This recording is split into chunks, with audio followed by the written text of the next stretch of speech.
Remue ménage. Remue ménage.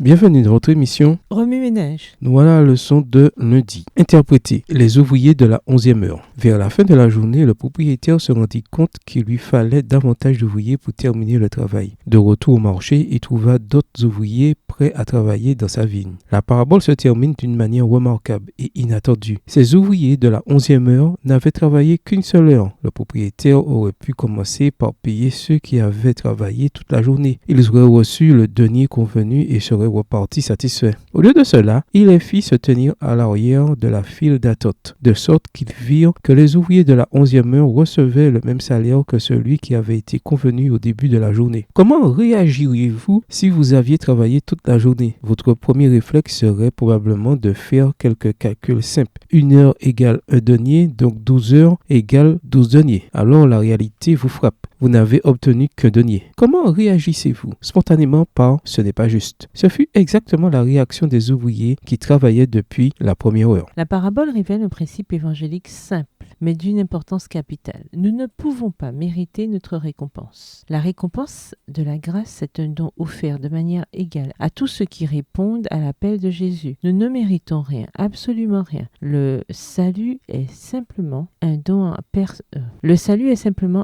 recevoir par la foi et non par les œuvres. Vous souvenez-vous de la parabole du fils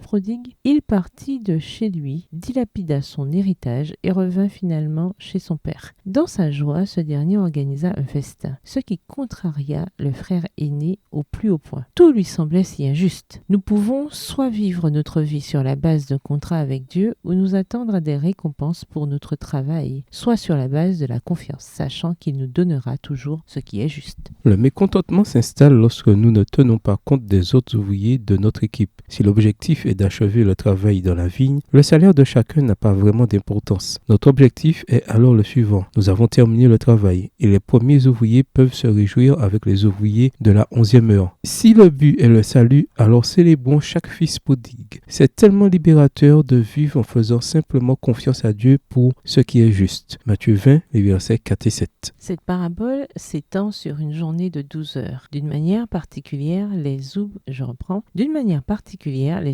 de la 11e heure furent appelés à aider tous les autres ouvriers à terminer le travail. Si nous considérons que cette parabole couvre l'histoire du monde, nous vivons dans la 11e heure. Les prophéties s'accomplissent sous nos yeux. Bientôt, ce monde sera moissonné lors du retour de Jésus. Nous sommes tous appelés à utiliser nos talents et nos dons spirituels pour proclamer l'évangile au monde. Nous pouvons travailler dans la vigne en tant qu'ouvriers de la 11e heure. Peut-être attendez-vous sur la place du marché, espérant qu'on vous embauchera ou cherchant des occasions de servir. Par la foi, faites un pas et demandez à Dieu où vous pouvez mieux le servir là où vous êtes. Il vous invite à travailler dans sa vigne. Oui, ménage, après avoir regardé votre texte écrit et annoté, quels éclairages particuliers vos notes semblent-elles indiquer de l'ensemble? Quelles questions émergent après l'étude de la leçon d'aujourd'hui? Quelle partie trouvez-vous difficile? Quels autres principes et conclusions découvrez-vous? De quelle façon l'idée que Dieu donnera tout ce qui est juste peut-elle nous affranchir et de quoi nous affranchit-elle? Au revoir. Et à demain si Dieu veut.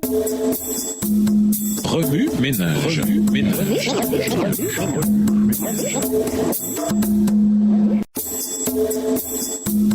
Remue ménage.